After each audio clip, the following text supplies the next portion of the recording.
Olá, meus amigos, minhas amigas, irmãos e irmãs em Cristo. É o nosso Caminhando Juntos dessa semana, chegando até você, para mais um momento de reflexão na Palavra de Deus. Eu desejo que a graça de nosso Senhor Jesus Cristo, o amor de Deus Pai e a comunhão do Santo Espírito estejam com você, com a sua família, com a sua congregação, com seus amigos, enfim, com você e com todas as pessoas com as quais você se relaciona. A nossa reflexão de hoje está fundamentada no Evangelho do 10º domingo no período de Pentecostes, que é o Evangelho de Mateus, capítulo 14, versículos 13 a 21. Mateus 14, 13 a 21, onde está relatada a primeira multiplicação dos pães e peixes. É um episódio que aconteceu no ministério de Jesus e que está relatado nos evangelhos de Mateus, Marcos, Lucas e João. É um dos episódios mais destacados, né? Mais relatado nas Escrituras por todos os evangelistas, pelos sinóticos, aqueles que têm mais ou menos a mesma ótica, a mesma visão, Mateus, Marcos, Lucas, e o João, que depois escreveu exatamente dando uma outra visão, vendo os fatos de um outro ângulo, mas ele também relata a multiplicação dos pães e dos peixes. E desse texto, você pode ler na sua Bíblia, Mateus 14, 13 a 21, eu quero destacar os versículos 14 a 16. Vou ler apenas esses 3 versículos. Diz assim: Ao desembarcar, Jesus viu uma grande multidão e compadeceu-se dela e curou os seus enfermos. Ao cair da tarde, os discípulos se aproximaram de Jesus e disseram: Este lugar é deserto e já é tarde. Mande as multidões embora para que, indo pelas aldeias, comprem para si o que comer. Jesus, porém, lhes disse: Não precisam ir embora, deem vocês mesmos de comer a eles. É interessante que o propósito de Jesus, aqui nesse contexto, era ter um momento de descanso, uma espécie de um retiro com os seus discípulos. Por quê? Porque Jesus acabara de receber a notícia, a informação de que João Batista, seu primo, que era apenas 6 meses mais velho do que Jesus, havia sido morto, havia sido decapitado por ordem de Herodes. E quando Jesus recebe esta notícia, evidentemente que como ser humano ele ficou muito triste, porque foi o primo dele que foi morto, e Jesus decide então ir para um lugar a sós com seus discípulos. Mas quando as pessoas ficam sabendo que Jesus está indo naquela direção, Jesus estava indo de barco, numa embarcação, as pessoas foram também de barco e muitas foram por terra, porque não se trata de um oceano, ali se trata de um lago, de um grande lago, que é o Mar da Galileia, mas é um lago. As pessoas foram por terra e esperaram Jesus à outra margem, no lugar onde Jesus iria desembarcar. O fato é que quando Jesus chega lá, ele vê uma grande multidão. E, humanamente falando, ele tinha todos os motivos para dar meia volta e deixar aquela multidão sem nenhuma satisfação, porque ele e os seus discípulos estavam justamente procurando esse momento de sossego, de paz e tranquilidade, até para que Jesus pudesse, como ser humano, viver o luto. Afinal de contas, o seu primo havia sido decapitado. Mas não foi isso que Jesus fez. Jesus não deu meia volta e deixou aquelas pessoas. Diz o versículo 14, ao desembarcar, viu Jesus uma grande multidão, e agora ouça essa palavra, compadeceu-se dela, da multidão, e curou seus enfermos. Interessante que o Marcos relata esse episódio assim, ao desembarcar, Jesus viu uma grande multidão e compadeceu-se dela, veja novamente a palavra compadecer, compadeceu-se dela porque eram como ovelhas que não têm pastor. Porque eram como ovelhas que não têm pastor. E começou a ensinar-lhes muitas coisas. Então, o fato é que se nós pegarmos todos os relatos dos evangelistas, nós vamos ver sempre a mesma coisa. Jesus olha para aquela multidão. E depois nós vamos ver que não era pouca gente. Era em torno de 5.000 homens, sem contar mulheres e crianças. Então, se contarmos mulheres e crianças, talvez nós cheguemos a 10.000 pessoas, 12.000 pessoas ou 15.000 pessoas. Enfim, eram em torno de 5.000 homens, sem contar mulheres e crianças. Jesus olha para aquela multidão e Jesus se compadece. E ele passa a ensinar, ele passa a curar e finalmente depois ainda faz o milagre da multiplicação dos pães e dos peixes para que aquela multidão fosse alimentada. O que nós aprendemos desse texto? A palavra-chave aqui com certeza é Jesus se compadeceu. O que é compadecer? Nós podemos desmembrar essa palavra e dizer que é padecer com. É se colocar ao lado. É se colocar no lugar da pessoa. É se colocar junto da pessoa. É sentir o que a pessoa está sentindo. É ter uma empatia com a pessoa e dizer, eu estou com você. Eu estou ao seu lado. Eu estou sentindo o que você está sentindo e eu quero ajudar você. E essa, queridos irmãos, é uma característica do nosso bondoso Deus, a compaixão. O desejo de estar conosco, o desejo de estar com cada ser humano e ser o Senhor, ser o Salvador, ser o pastor, ser o protetor, ser o guia, ser o mantenedor, ser o salvador de cada um. Isso a gente percebe em todo o contexto bíblico. Por exemplo, se a gente olhar lá na origem, Gênesis capítulo 1 e 2, quando Deus cria todas as coisas, ele vai criando todas as coisas pelo poder da sua palavra, mas quando ele cria o ser humano no sexto dia, a gente percebe uma ação diferente. Quando Deus diz, façamos o homem à nossa imagem e semelhança. Tem um diálogo dentro da Trindade. Olha, o ser humano nós vamos fazer assim, a nossa imagem e semelhança. E aí nós conhecemos o relato que Deus faz Adão, depois tira uma das costelas de Adão, faz a Eva. E tanto Adão quanto a Eva foram criados à imagem e semelhança de Deus. Deus colocou no ser humano a sua imagem e Deus fez o ser humano semelhante a ele. O ser humano foi criado à imagem e semelhança de Deus. Isso significa o quê? O ser humano era santo, justo, puro e, o que é mais especial, eterno. Tinha pleno conhecimento da vontade de Deus. E Deus, então, cria o ser humano para estar com ele. Escuta bem essa frase. Deus cria o ser humano para estar com ele, para ser dele. Deus coloca o ser humano num paraíso.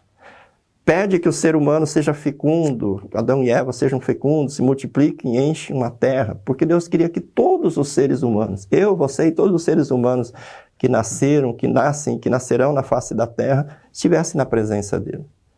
Essa é a vontade de Deus, porque Deus quer estar ao lado do ser humano. Ou Deus quer que o ser humano esteja ao lado dele, esteja com ele. Por isso Deus deu ao ser humano a sua imagem, porque a imagem divina era uma espécie de um campo comum. Você sabe que na comunicação tem o que emite a mensagem, o que recebe a mensagem, e tem a mensagem, o emissor, o receptor e a mensagem. E para que esse processo seja eficiente, de fato aconteça, precisa ter um campo comum. Por exemplo, nós estamos dialogando agora e o campo comum talvez seja a língua portuguesa que eu estou falando. O campo comum seja a fé que Deus colocou em mim, colocou em você. A partir desse campo comum, nós podemos conversar e podemos ter comunhão. Agora, se eu estivesse falando chinês, nós não estaríamos dialogando. Ou se eu não tivesse a fé, ou você não tivesse a fé, talvez não teria esse diálogo entre nós. Então, na comunicação entre duas partes, precisa ter esse campo comum. E Deus estabeleceu esse campo comum, dando ao ser humano a sua imagem. Era essa imagem divina que estava em Adão e Eva que possibilitava que Deus, Adão e Eva estivessem juntos no paraíso, tivessem essa convivência e Deus cuidasse deles ali da forma perfeita como estava cuidando e repartisse com eles tudo que era dele, a sua glória, a sua majestade, a eternidade estava sendo compartilhada com eles. Mas aí vem o pecado, Gênesis 3 relata isso, e o pecado quebra. O pecado destrói essa imagem divina. E aí, o ser humano se torna mortal. Primeira uma consequência do pecado é que ele não tem mais o pleno conhecimento de Deus, ele não consegue mais fazer a vontade de Deus, ele se torna mortal, ele se torna inimigo de Deus, ele se torna escravo de Satanás. Ou seja, estava quebrado, estava destruído esse campo comum na relação de Deus com o ser humano. Mas aí a gente percebe a vontade que Deus tem de estar com o ser humano. Antes de expulsar Adão e Eva, ele faz aquela promessa que está em Gênesis 3,15, e ele começa a desenvolver o seu plano para recriar, para restabelecer um campo comum entre ele e o ser humano. E que campo comum é esse? Ele começa a providenciar a encarnação do Verbo. O mesmo Verbo pelo qual todas as coisas foram criadas, assumiria a nossa natureza, assumiria a natureza humana, se tornaria um ser humano como eu e você. É a história linda, né, que a gente conhece no Natal, que uma jovem chamada Maria fica grávida pelo poder do Espírito Santo, que nasce um menino, que deram o nome de Jesus, que significa Salvador, e que, segundo já foi profetizado desde o profeta Isaías, há 750 anos antes do nascimento de Jesus, seria o Emanuel. Emanuel, que significa Deus conosco. Ou seja, em Jesus, Deus agora se torna humano. Antes nós tínhamos a natureza de Deus. Essa foi destruída pelo pecado e agora Deus se torna humano. Deus se torna um ser humano. E é então agora na encarnação do Verbo, na humanação do Verbo, no Cristo encarnado, em Jesus, que novamente tem esse campo comum e Deus possibilita que ele continue do nosso lado. E que nós estejamos com ele. E ele não precisa, então, nos lançar no lago de fogo e enxofre, como fez com Lúcifer e os demais anjos que se rebelaram contra ele. Então, aqui Jesus, ele expressa aquilo que é, digamos assim, o suprassumo da graça de Deus. O fato de Deus olhar para o ser humano e dizer, esse eu crio para mim, eu crio para ser meu, para que esteja comigo. O ser humano destrói tudo que Deus faz com o pecado e Deus, então, decide recriar, decide reconstruir essa relação na pessoa do seu Filho Jesus. Por isso que Jesus, apesar do luto, apesar da dor, apesar de tudo que ele estava sentindo naquele momento, pela morte do seu primo, João Batista, ele olha para aquelas pessoas e ele esquece de si próprio, ele esquece dos seus sentimentos, ele esquece do seu desejo que ele tinha junto com seus discípulos de descansar naquele momento, de viver o luto. Mas ele olha para aquelas pessoas, se compadece, desce do barco e se coloca junto com elas. E ensina, e cura, e ajuda as pessoas, e finalmente multiplica pães e peixes e alimenta essas pessoas. Essa é uma verdade, queridos irmãos. Deus tem um amor tão grande por mim, por você e por todo ser humano, que ele não desiste de nós. Não desistiu quando a nossa imagem divina foi quebrada, não desistiu quando enviou Jesus, prometeu e enviou Jesus, não desiste quando ele vem constantemente pela palavra, pela Santa Ceia, lembrando o nosso batismo, ele vem para dizer, eu estou com vocês. Confie em mim, vocês podem confiar em mim, e eu quero estar com vocês. Eu quero cuidar de vocês, e eu quero salvar vocês. Isso lhe deu provas incontestáveis em toda a Escritura Sagrada. Um segundo aspecto que eu quero destacar nesse texto é que os discípulos, eles tentaram meio que terceirizar o cuidado com aquelas pessoas.